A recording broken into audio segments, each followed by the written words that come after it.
This is a Hope 1032 podcast. As followers of Jesus, in whom all things were made, we acknowledge the Darug people as the traditional custodians of the country on where this podcast is recorded.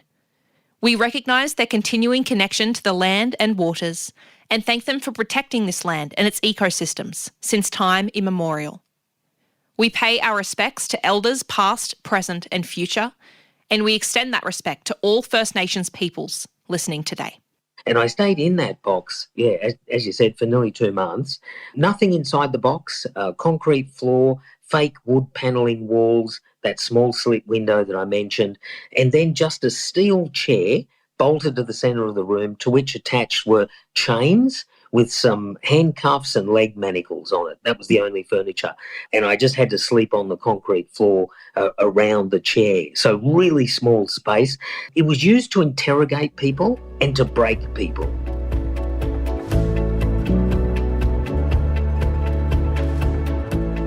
I'm Georgia, and welcome to a brand new year of Finding Hope, the podcast that reminds you of the good in the world. Each episode tells the story of someone who has found real hope in challenging times and made the world a better place. Episode 64, Sean Turnell, Part 1.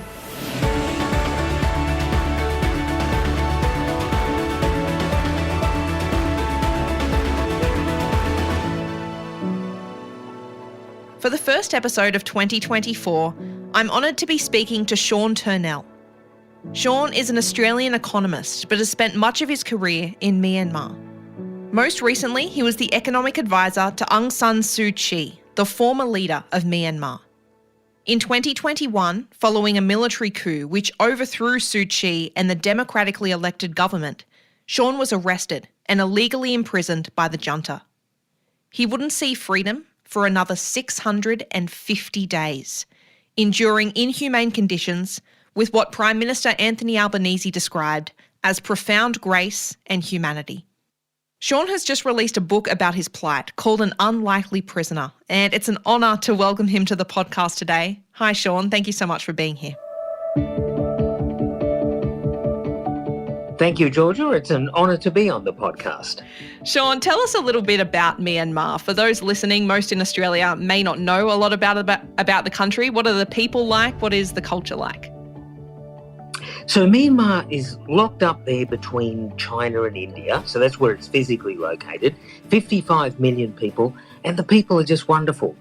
One of the saddest, most terrible ironies of the whole situation there in Myanmar, which, by the way, historically was known as Burma, so many listeners in Australia would know it under that name probably. But the people are just wonderful. And so one of the saddest things is that ever since independence in 1948, Myanmar's been ruled by a succession of military regimes, except for that brief period when Aung Sun Suu Kyi came to power and I was there as her economic advisor, but then the military stepped back in. So, it's a lovely country, lovely people, incredibly exotic locations and, these incredible pagodas and temples, beautiful countryside, most sensational sunsets. It really has all the sort of images that we associate sort of the best of Asia.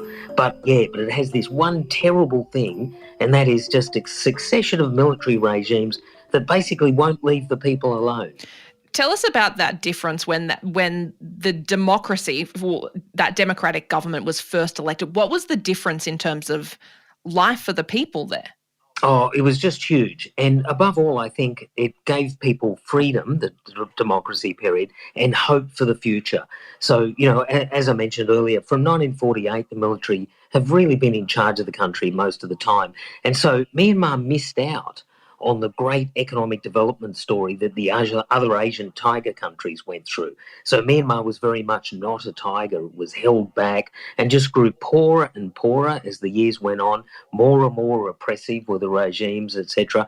But then in that democracy period, great flourishing of freedom, younger people feeling that they had a future, tourism had begun to open up. It was just a really good feeling from about 2016 to 2021, just a totally different Myanmar. The country was sort of demonstrating all the potential that it had but all closed off again in 2021. Yeah, and we'll get to that. Sean, how did you find yourself in Myanmar? Because you've dedicated a lot of your career to Myanmar's economic reform.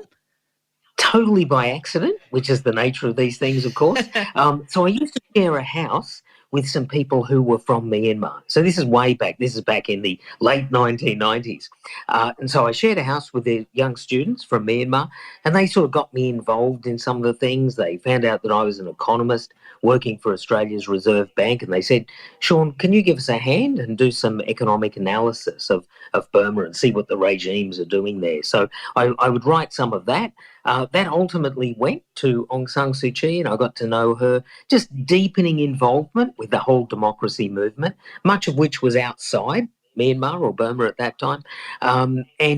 Just got closer and closer to them. And then after those elections in 2015, Aung San Suu Kyi said to me, Sean, why don't you come over? You know, you've written so much about the country down the years.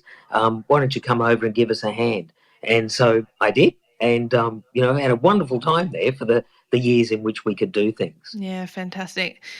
Tell us about the coup. What actually happened? Were people expecting this? Because from the sounds of it in the book, at least, it came as quite a shock.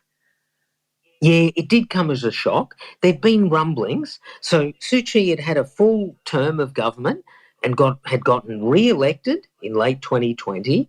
But a little bit like America, after an election, the previous term still continues for a bit, and then the new government comes into place. So that would have been the second term of the Suu Kyi government. But in that interim period, the military was getting more and more agitated. In fact, I think they were inspired a little bit by Donald Trump, to be honest, and some of his claims against the American election. So we saw some of that same rhetoric from Myanmar's military. So the tension was definitely building right across December 2020 into January 2021. The tension was there, but we were fairly confident that the military wouldn't move, that they would just stay in the barracks. But as I say, we knew that they were unhappy and that they wanted to come back in, but we really didn't think they would do it because things were going pretty well in the economy and in other places. There were some, problems here and there, but on the whole, the future was looking bright. So, yeah, we really didn't expect it. But then on that day, on the 1st of February, the military did in fact come in. And, yeah, it was all a bit of a shock. How does a military coup, forgive my naivety, how does it actually work? How do they take over power? Yeah, it's a great question, actually. Quite literally, they drive their tanks up to the houses and the parliament and the offices of the government. So that evening before, so the 31st of January 2021, the cars all went around to Aung San Suu Kyi's house, all the ministers' houses, etc., put them under arrest. Tanks drove to the Parliament building and surrounded that. Tanks drove to the presidential palace, surrounded that.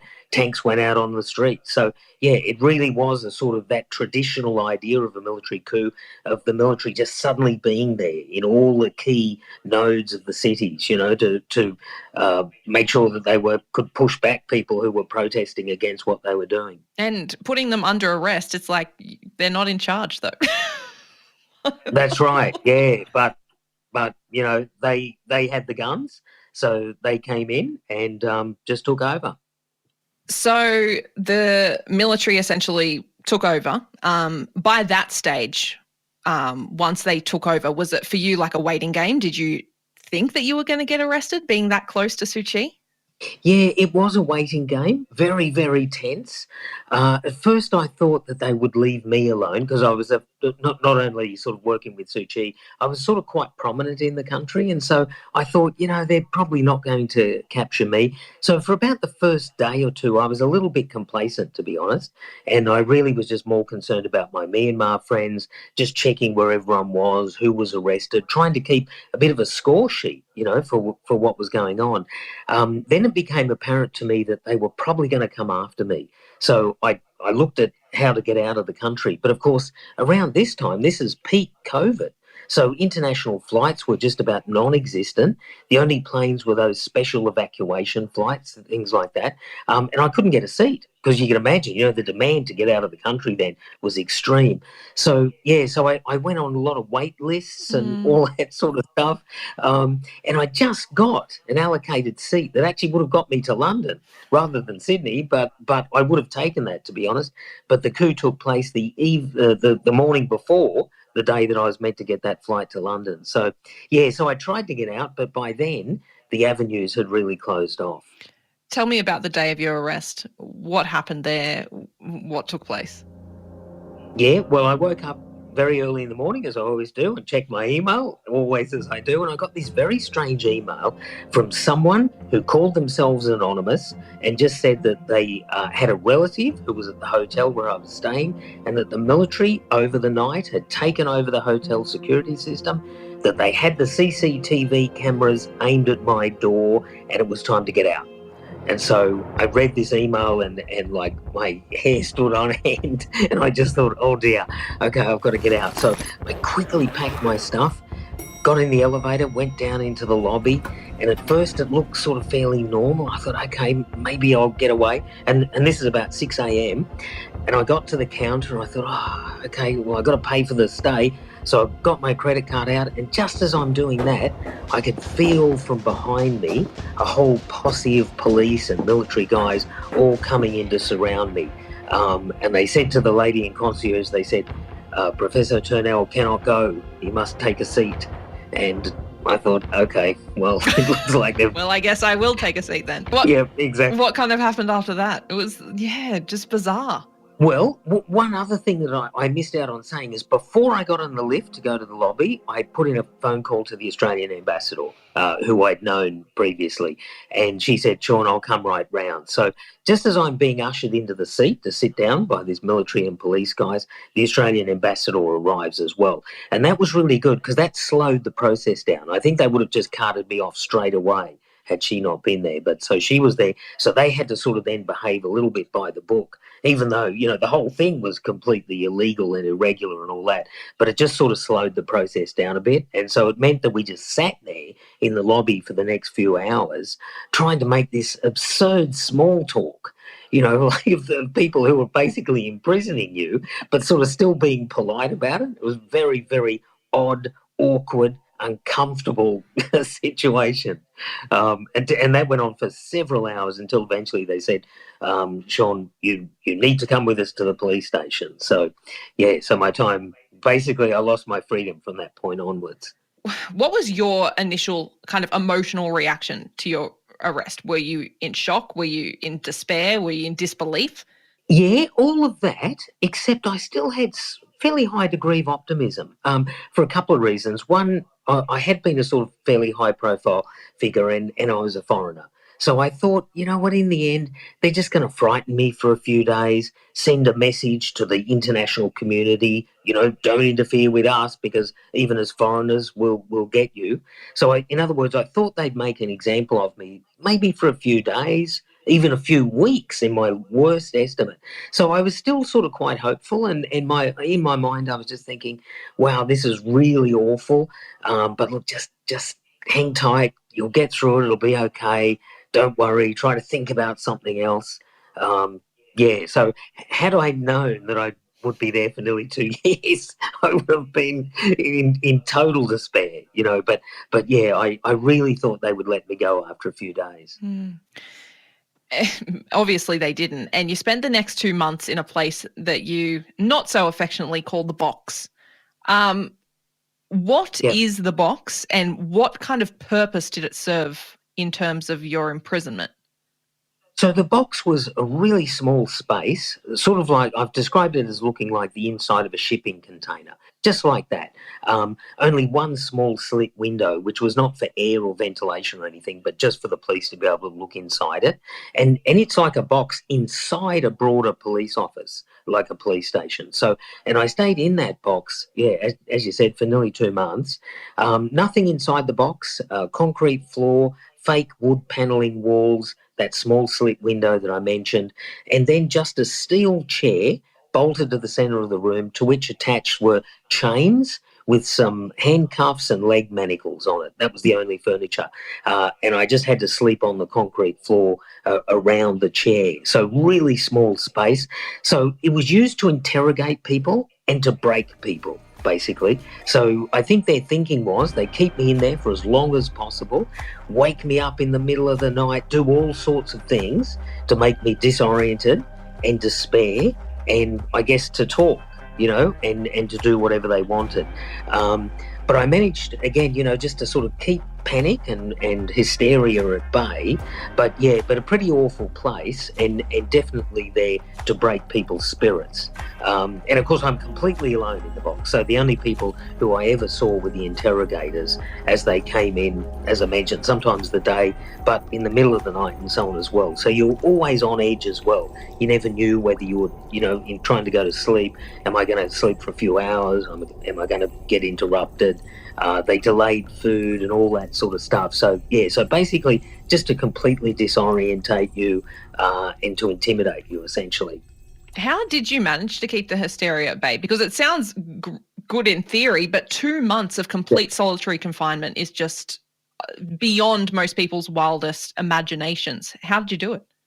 Yeah, it's really interesting. I think your mind gets forced into patterns of behaviour that sort of come naturally. And the number one thing is that you pace. Just like an animal at the zoo, you just pace up and down the cell. So whenever I was not attached to the chair, which only used to happen when I was being interrogated, I could move around in the box. And so it was exactly 8 steps from one end of the box to the other. So I would just walk up and down, up and down, up and down until I could get the 10,000 steps, right, for the daily healthy average. So I would do that. They wouldn't let me have any books or anything to read or anything like that. So I would try to make up games. I would count the steps for a start. But if I got sick and tired of that, I'd invent games. And so one of the things I talk about in the book is just how I tried to remember, because I'm a bit of a nut for American history, political history. So I tried to remember all the American presidents in order. And their terms and all that. And then I finally did that. And then I did things like remembering all the 50 US states. Oh, that's a tough one. Which that was really tough. And it was particularly tough because just when I thought I'd got it, I realised that I had 51 and not 50. So I got an extra one. And I didn't solve it. It took me ages and ages to work it out. And then finally I remembered, wait a minute, Omaha is not a state, it's a city. I had that in my mind as a state.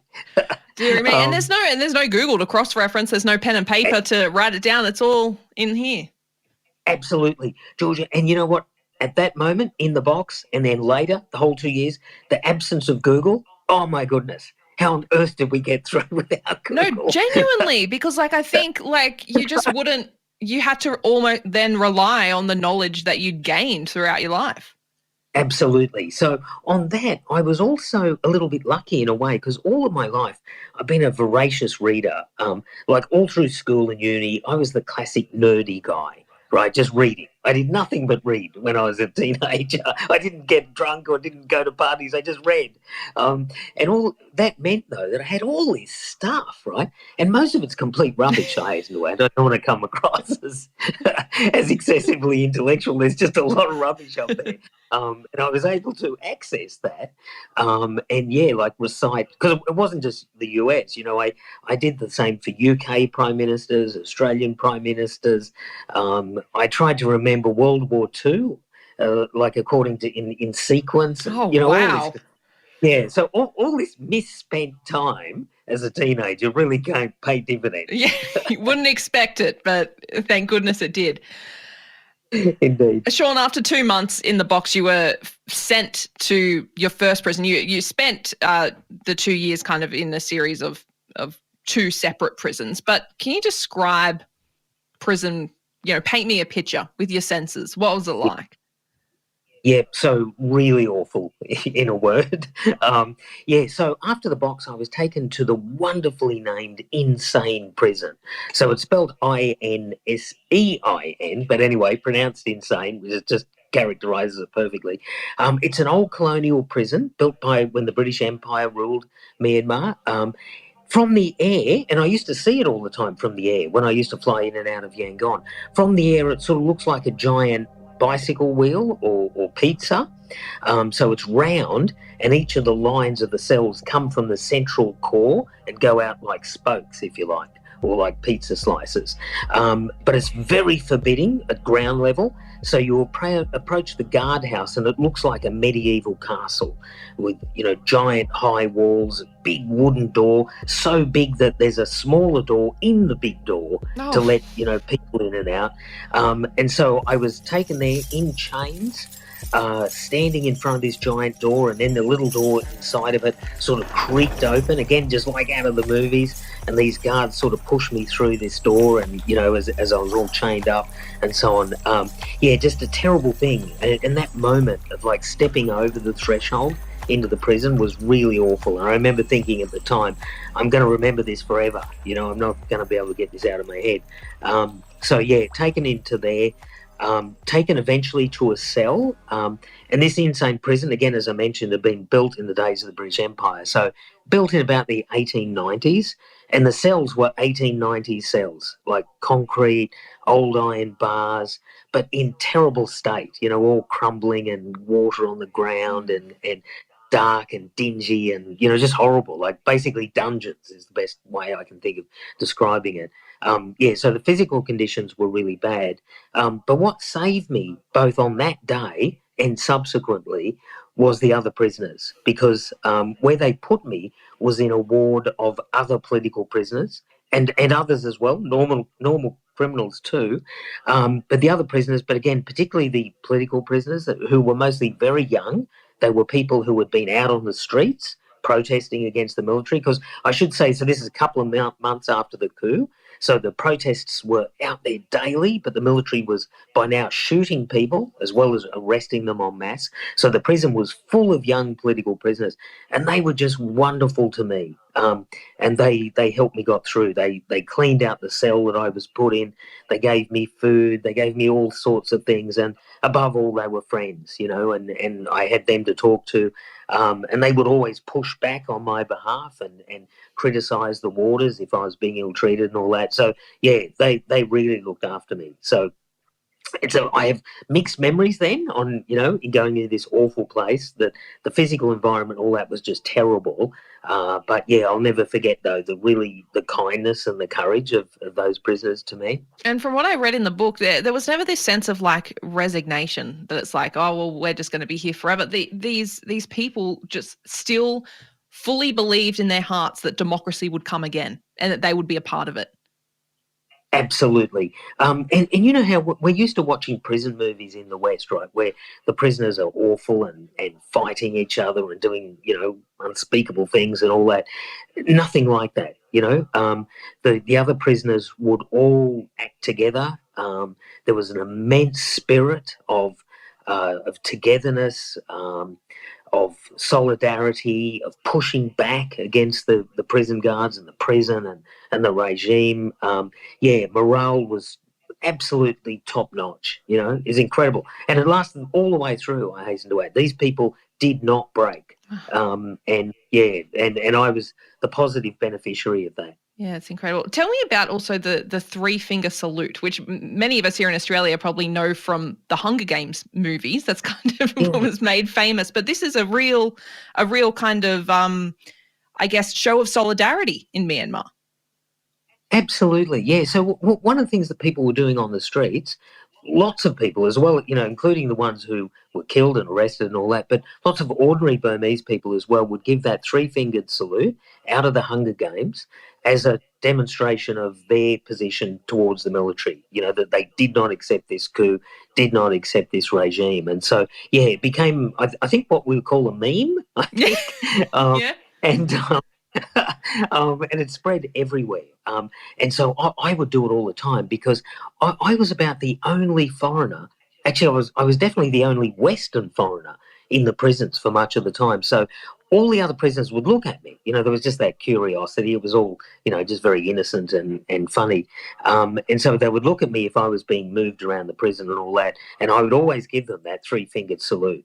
And they would secretly give it back to me as well when the guards weren't looking. So, yeah, it was a real sort of, again, a moment of solidarity and a moment of where you felt you were sort of pushing back a bit. Yeah, it's fantastic. Now, as well as these incredible other prisoners, your friends, you were finally able to get some books in prison after your time in the box. Tell me what these books meant to you. Oh, they meant everything. So, as I indicated, my whole life had been about books, right? So now the books returned the favour and they saved my life. So I was able to get books, and the Australian Embassy was able to get them to me. So I had friends all through, like the foreign diplomats in Myanmar. They would scour their shelves for books and take them to the embassy. My wife, who was now in touch through the embassy, she would raid our shelves. The shelves behind me now were raided to get books.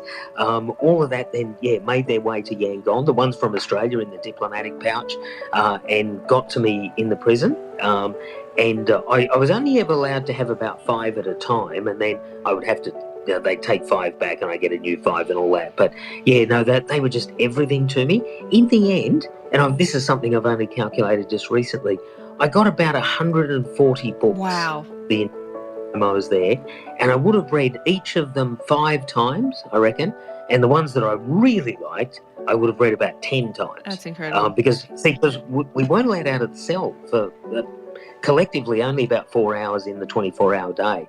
So I had a lot of time just in the cell. And so, so the books I just read over and over again. And that's incredible. That was on average, you're averaging much more than a book a day, 2 books a day, based on those, that count. Yeah. Yeah.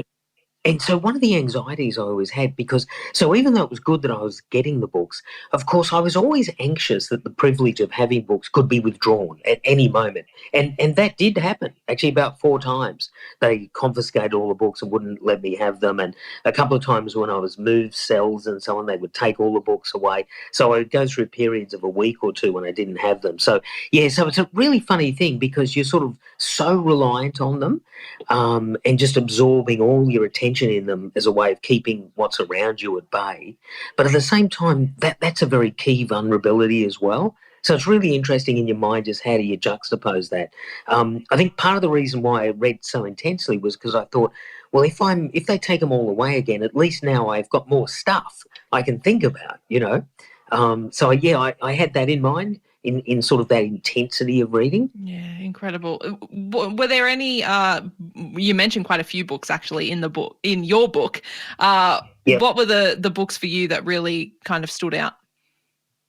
Well, a number of them. A couple that stand out. Some really obvious, perhaps. Lord of the Rings, which I'd already read 100 times anyway, right? Keeps you busy for a while, at least. Indeed, yep. So Lord of the Rings, including all of the footnotes and all of the appendices. That was one.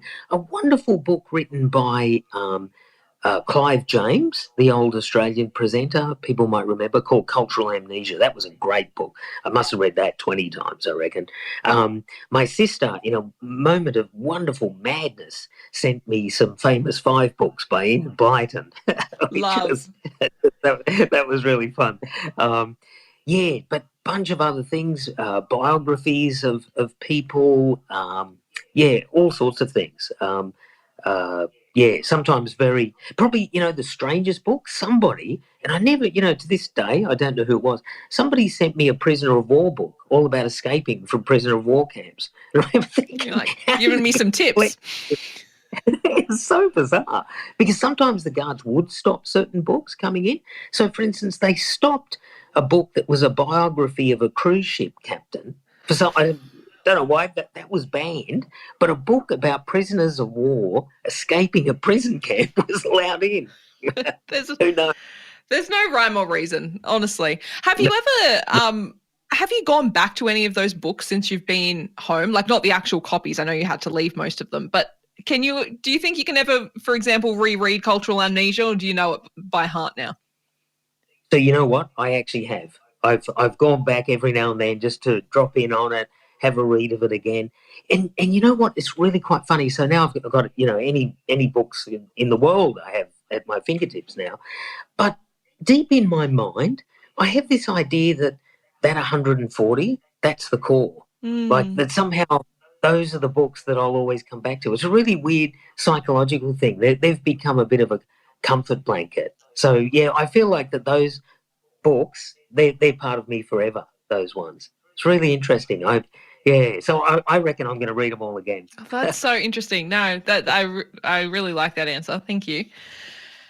Sean, as well as books in these diplomatic pouches, I want to talk about your incredible family, but especially your wonderful wife, Ha, who sent you vacuum-sealed baked goods all the time. I just find that incredible, that you got, Christmas fruitcake in a vacuum-sealed bag. Yep. What did that mean for you to have not only contact with her, but for her to be sending these things from home? Yeah, so it meant everything. So, after the period in the box and I was able to get book deliveries. Because you weren't able to contact her at all in that 2 months. That's right. So that's right. In the box, there was no contact. But after that, I could get in contact. So the book started to come through.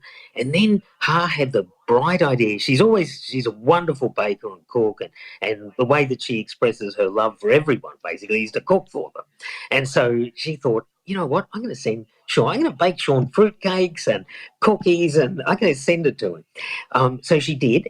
But you know what? It's strictly against the rules. The diplomatic pouch must never be used for food. But Ha is one of those personalities that it is very, very difficult to say no to. And so the Australian Department of Foreign Affairs found themselves able to send vacuum-sealed packages of fruitcake, chocolate chip cookies, Anzac cookies, you name it, in the diplomatic pouch, taken from Canberra to Yangon and from Yangon to me in the various prisons. So, so along with the books would come this baking, and I would get the vacuum-sealed bags and open them. And, of course, the fruitcake was the one that really smelt the best because Ha likes to put alcohol in that traditional way, right, in the fruitcake. But Ha's philosophy is always, if, one is good, two is better. So these things were absolutely soused in alcohol. So you'd open the bags and woof, this smell of Scotch whiskey and rum and so on, which just boom, hit you in the face. Oh, it was, just wonderful. So good, so good. Sean, tell me about Ha, just this pillar of strength for you over the past the almost 2 years you're inside. And, despite her own despair, she never really showed that to you without hiding things from you. But it was very much like, we're going to get through this. There was never any hint of doubt that came through. No, exactly. And in all sorts of little practical ways, she'd be planning for things that I had to do around the house and so on when I got back, I'm writing you a to-do list. Yeah, that's right. The chores were being prepared. So it was at that sort of very practical level of Sean, of course you're going to be back, So, which got harder and harder, I suspect, for her more than me over time to maintain that. But she did. And, we sort of never gave up for despair. Probably, the closest we came to it was right towards, and I know we'll come to this, but right towards the end. We were just thinking, when is this going to come to an end? But for the most part, always really strong. We had a sort of, because we had no plan for this, so we had to make things up as we went along. But we had, I guess, a sort of implicit agreement that we would tell each other the truth and so on. So which is important as well, because in me talking to her, I had to be confident she wasn't holding back bad news from me and things like that. So, which I guess is what we all do, right? When we go overseas for a long period of time, we have all sorts of, agreements with family about what we want to know from home and not know and things like that. So, but we had a sort of unspoken agreement, I guess, on that. So I was always confident, in other words, that if she said to me that she thought things were going well and that I might get out soon, plus, the health of family members at home and all that in fact was the reality. So so it was important that, I think, just that assurance that we were being honest with each other, as well as sort of lifting each other up.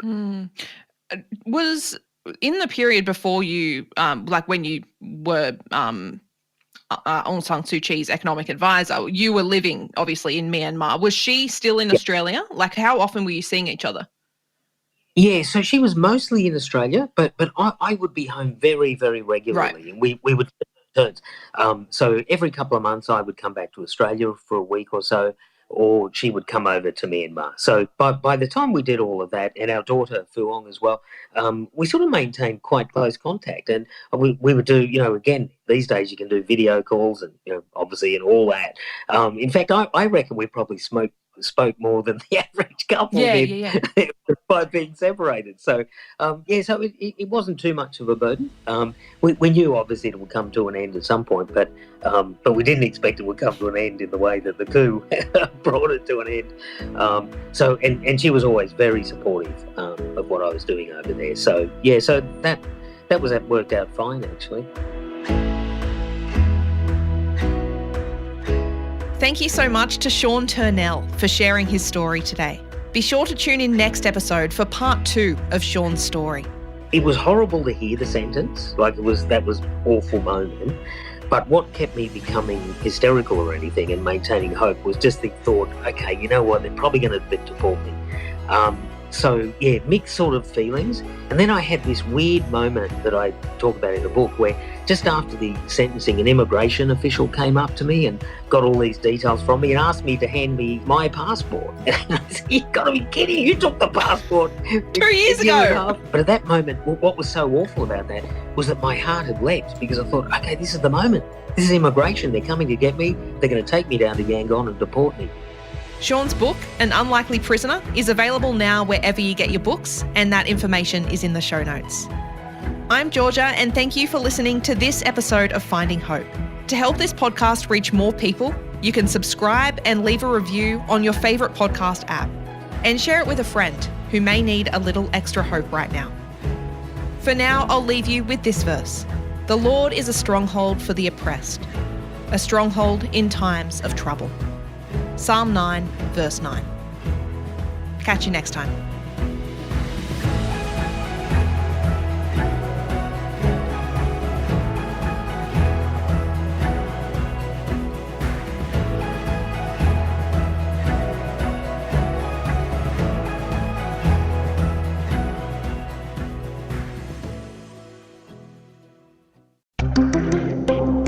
This is a Hope 1032 production. Thanks for listening.